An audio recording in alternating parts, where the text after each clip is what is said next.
Suicide Squad Kill the Justice League is definitely going down in history as Rocksteady's worst game created, and it doesn't look like they are really trying at this point to actually listen to our feedback and make this game any better. But now they finally released Mrs. Freeze, the gender swapped victor, who also happens to be a lesbian, and again, there's virtually no one playing this and no one hyped for her release. I have a few different things to show off, but before I get into the topic, if you enjoy the content I create, check out the links in the description, join the community in my live streams, and consider supporting through Patreon or YouTube memberships. Now, I have covered this game extensively. I live streamed it at launch because I wanted to give it a chance. Rocksteady has creating some amazing content in the past, but this really was a nightmare. I was disappointed with every single aspect of this game. And it's so sad to see that after all of this time, they still haven't really listened to us. It's not very shocking given I'm sure the company is filled with tons of activists at this point. They have to be. If they, clearly worked with Sweet Baby Inc., that's the company you go to when you have a game that nobody's going to want. So you hope selling it to modern audiences will bring in some money, even though there's only a couple hundred people who fall into the modern audience category, and they're basically just sensitive snowflakes on social media.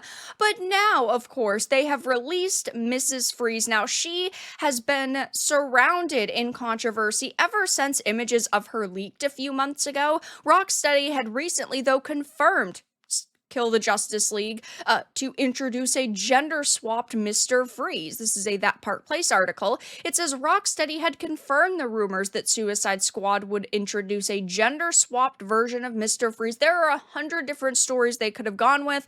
I think the most obvious would have simply have been it be Nora, not a gender-swapped Mr. Freeze. It be Nora, the roles be reversed, but they didn't go in that direction, a direction that would have actually had people be at least a little bit more interested. They thought that throwing her into the LGBT was going to draw people in, and we know at this point that it's not. It's fine to have characters that are lesbians, but it's not fine to have lesbian, gender-swapped, strong, Mary Sue characters.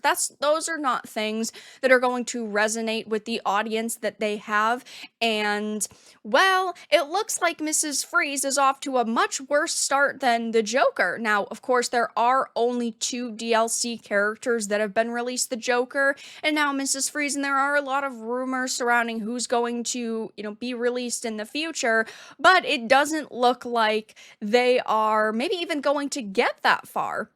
I've talked about this in a few videos now, and I was actually the one who had put this information out there, but I had insiders reach out to me and say that, it looks like Warner Brothers is discussing having the amount of employees Rocksteady has or straight up closing them down because they've lost so much money on this game and they don't foresee a world in which they can continue to make Arkhamverse games, which have in the past been very profitable because of how much goodwill they have burned with customers. I mean, we know Warner Brothers has said publicly in financial reports that they lost $200 million on this game, and it looks like they have no confidence in Rocksteady, just like consumers don't have any confidence in Rocksteady now. But it says they had not provided any more details about the character, but we do know now that it is confirmed she is actually a gender-swapped Mr. Freeze.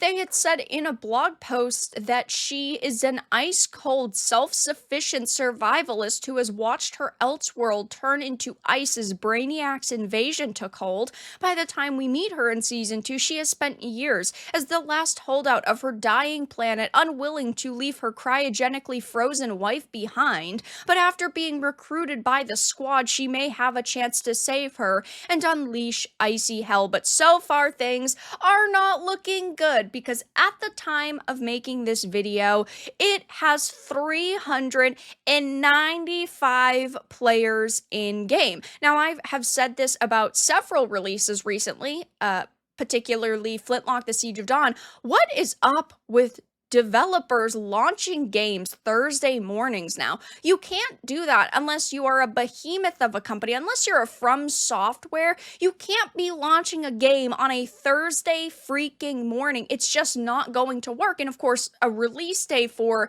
DLC or a game is usually the largest day. That's the day that you're going to get the most people coming together concurrent in game, but well, for them, so far things are not looking very good because again, 395 people playing right now. And when the game came out, it's not like it had a crazy peak. It peaked at a measly 13,459 players 6 months ago. So maybe there is a chance that over the weekend we will see these numbers get higher. When the Joker had released, there were about 2,500 people in game. That's the maximum amount of people they could get in the title at once. I think it might probably get up to 1,000, if that, but that's also being generous. I think a lot of the people who gave the Joker a chance were so disappointed to be slapped in the face a second time. They don't want to be slapped in the face a third time because that's all that this Mrs. Freeze edition really comes across as, is just blatant disrespect to the players that were still committed and willing to give this Rocksteady a shot. But the Rocksteady that exists now is a shell of the company they once were, and they do not deserve any sort of support at this point. And over the past few days leading up to release, they have been trying to promote this character and the game, making people remember that this title actually exists, but people were not buying their BS. Their tweets were being absolutely ratioed, saying things like, nice try, DEI kills art and sales, no one cares, deleted your game. The wait is almost over, and it's people, memeing on them. There are a few individuals saying that they are excited and asking the release time, and I'm glad that there are some people who still enjoy this game and are dedicated to the game. If you like it, that's great. I hated it. I thought it was awful, and the other Arkhamverse games were 100 times better, and it's so sad to see that this is the best that they could come up with. They had an amazing foundation of games that they really didn't have to do that much work regarding the world or story to actually draw people back in. And I know Arkham Knight was heavily criticized when it released. I think we were too harsh on it. I've always loved Arkham Knight. I thought it was fantastic. Thought it was a really good way to end the Arkhamverse. And of course, we had been saying that they shouldn't have continued the Arkhamverse. They should have set this Suicide Squad game in a completely different world with a completely different story. There should have been no crossover. But of course, they really wanted to market this very heavily by saying it was part of the Arkhamverse, which has really only led to a heck of a lot more scrutiny for them. So it will be interesting to see over the next few days if they talk about player numbers, if they try to cope over the fact that this game is a massive failure, or maybe even if the player numbers shoot up. But so far things are not looking good, as there's only 395 players in game right now on release day. But that's all that I had to discuss in this video. Let everyone know your thoughts in the comments below. If you enjoyed this, give it a like, and if you didn't, give it a dislike. I appreciate your support either way, but I'll talk to you all again in the next video really soon.